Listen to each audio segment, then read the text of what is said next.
I should have known something was wrong the moment the sun set, painting the sky with ominous shades of crimson. The air was thick with an unsettling silence as my girlfriend, Lisa, and I set up camp in the heart of the forest.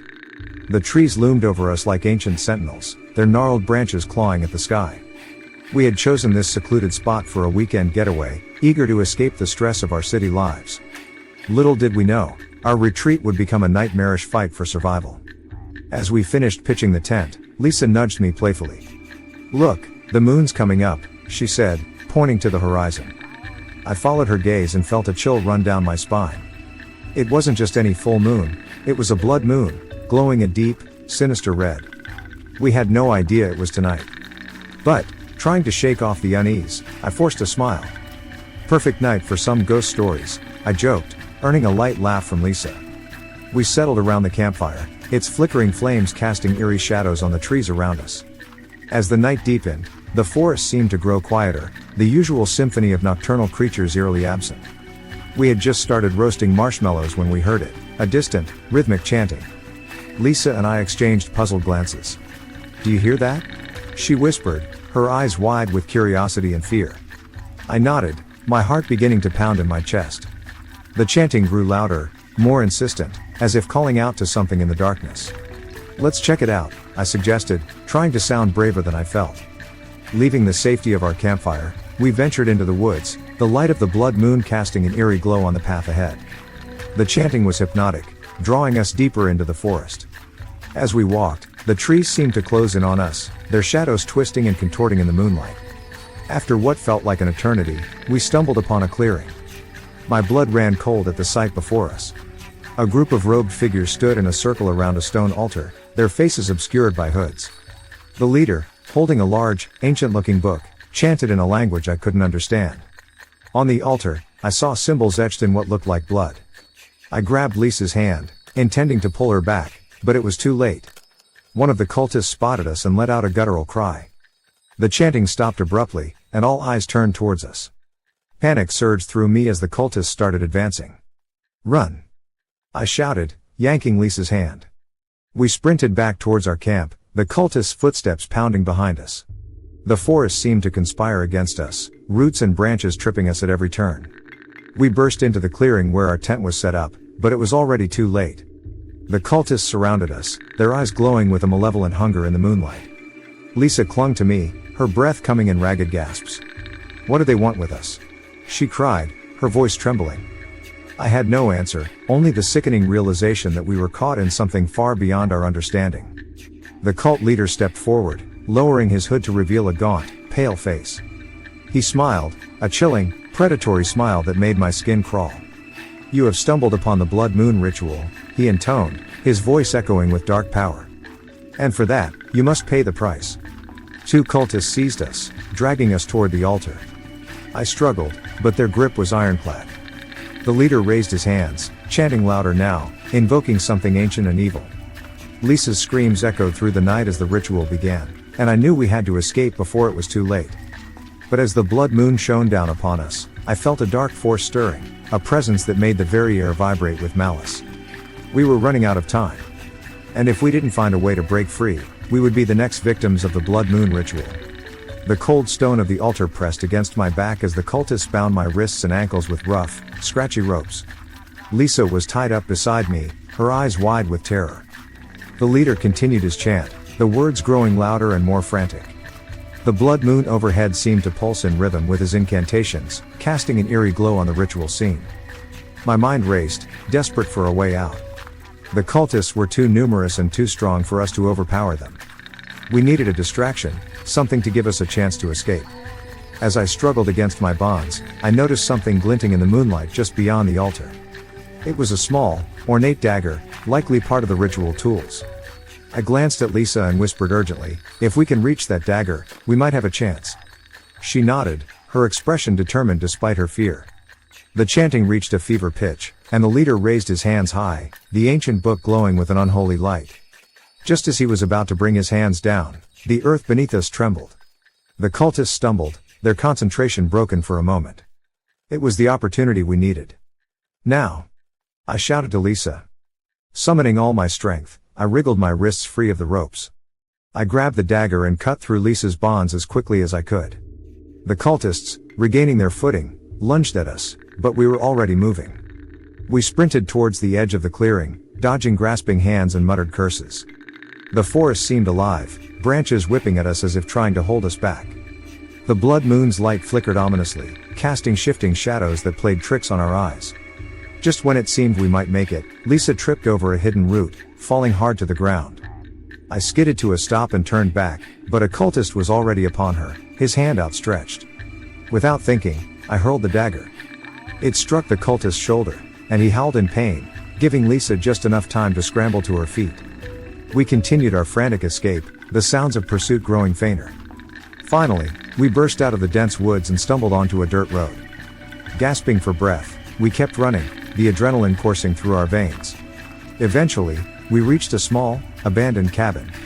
We ducked inside, slamming the door behind us. Collapsing on the floor, we tried to catch our breath. "What now?" Lisa asked, her voice shaking. "We need to get help," I replied, my mind already formulating a plan. "We can't let them complete the ritual." But as I spoke, a realization hit me like a punch to the gut. The ritual wasn't just about us. The cultists were trying to summon something dark and powerful. If they succeeded, it wouldn't just be us in danger. The entire world could be at risk. And we had no idea how to stop them. The abandoned cabin offered little comfort, its dilapidated walls and broken windows barely shielding us from the chilling night. We knew it was only a matter of time before the cultists tracked us down. We needed a plan, and we needed it fast. I searched the cabin for anything useful, while Lisa kept a lookout by the window. The place was a graveyard of forgotten memories, old, dusty furniture, and shattered picture frames. In a corner, I found an old hunting rifle, but there were no bullets. "Over here," Lisa whispered urgently, pointing at an old, rusted toolbox. Inside, we found a flashlight, a few rusty nails, and a pair of work gloves. It wasn't much, but it was better than nothing. "We have to keep moving," I said, handing Lisa the flashlight. "The road must lead somewhere. Maybe we'll find help." As we stepped back outside, the blood moon loomed larger than ever, its crimson glow bathing the forest in an eerie light. The chanting had started again, faint but unmistakable, drifting through the trees like a dark lullaby. We followed the dirt road, our nerves on edge with every rustle and snap of twigs. After what felt like hours, we spotted a dim light in the distance. It was a small farmhouse, and the sight of it filled us with a glimmer of hope. We approached cautiously, praying that whoever lived there could help us. I knocked on the door, my heart pounding. A moment later, it creaked open, revealing an elderly woman with a kind but weathered face. "You folks look like you've been through hell," she said, her voice gruff but not unkind. "What happened?" I exchanged a glance with Lisa before stepping forward. "We were camping in the woods," I began, "and we stumbled upon a group performing some kind of ritual. They tried to kill us."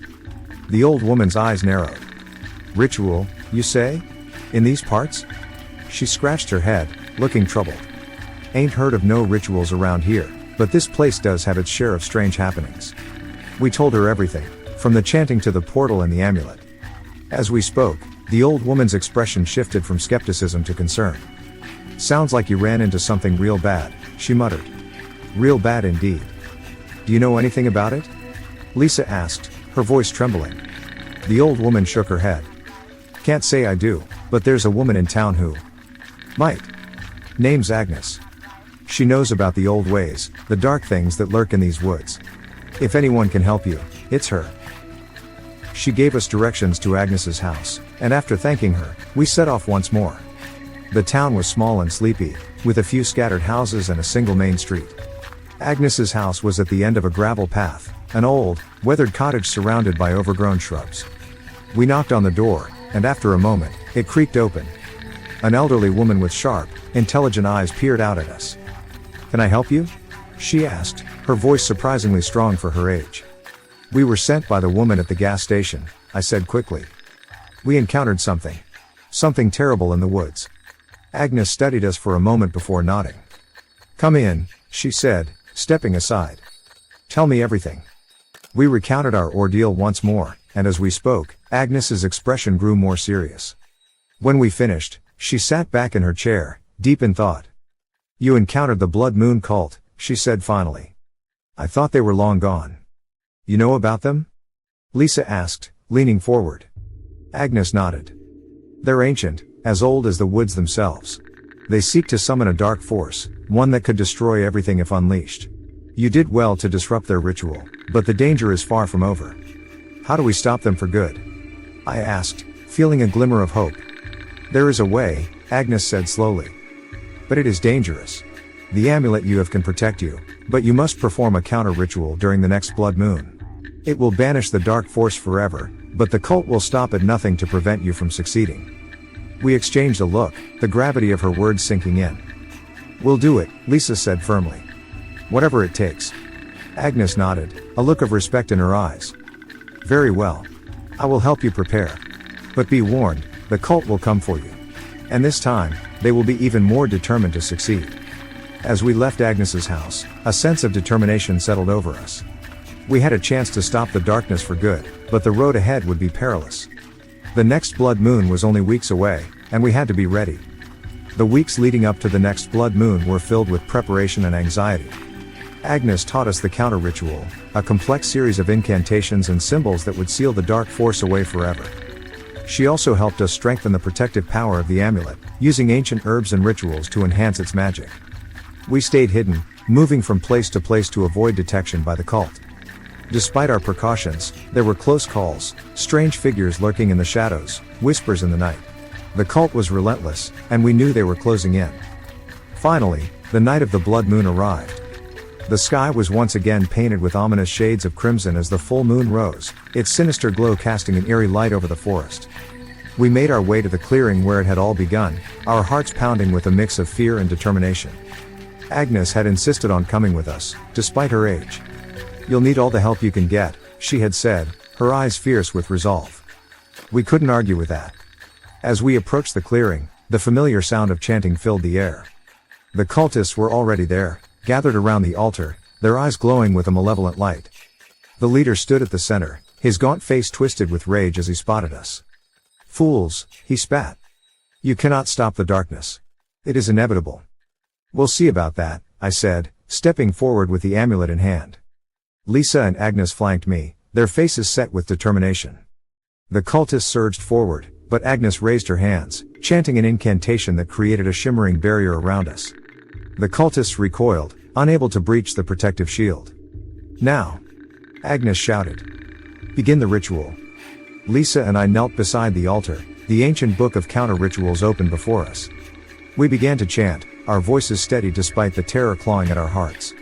The amulet glowed brightly, its power resonating with the incantations. The ground trembled, and the swirling vortex of darkness began to form once more. The cult leader screamed in fury, summoning bolts of dark energy to hurl at us, but the barrier held firm. As our chanting grew louder, the vortex started to shrink, its dark energy imploding on itself. The cultists writhed in agony, their bodies disintegrating into ash as the power of the counter-ritual consumed them. But the leader was not so easily defeated. With a final, desperate scream, he lunged at us, his hands crackling with dark energy. The barrier flickered, and for a moment, it seemed he might break through. Agnes stepped forward, her face a mask of determination. Not today, demon, she hissed, raising her hands high. With a blinding flash of light, she unleashed the full power of the amulet, the energy surging through her and into the vortex. The cult leader's scream was cut short as the vortex collapsed entirely, taking him with it. The ground stopped trembling, and an eerie silence fell over the clearing. The blood moon began to fade, its light dimming as dawn approached. We stood there, panting, exhausted, but alive. The cultists were gone, their dark force banished forever. We did it, Lisa said, her voice shaky but filled with relief. Agnes smiled, her eyes twinkling with a mix of exhaustion and triumph. You did well, she said. The darkness is gone, thanks to you. We helped Agnes back to the town, our hearts lighter than they had been in weeks. The nightmare was finally over. But as we settled back into our lives, a nagging feeling of unease remained. The cult leader's final words haunted me. The darkness is not so easily defeated. It will find you. One night, as I lay in bed, I heard a whisper in the darkness. My heart raced as I sat up, straining to listen. It was faint, almost imperceptible, but it was there, a rhythmic chanting, distant but unmistakable. The darkness had not been banished. It was still out there, waiting. And I knew that one day, it would come for us again. Our fight was far from over. The blood moon would rise again, and when it did, we would be ready.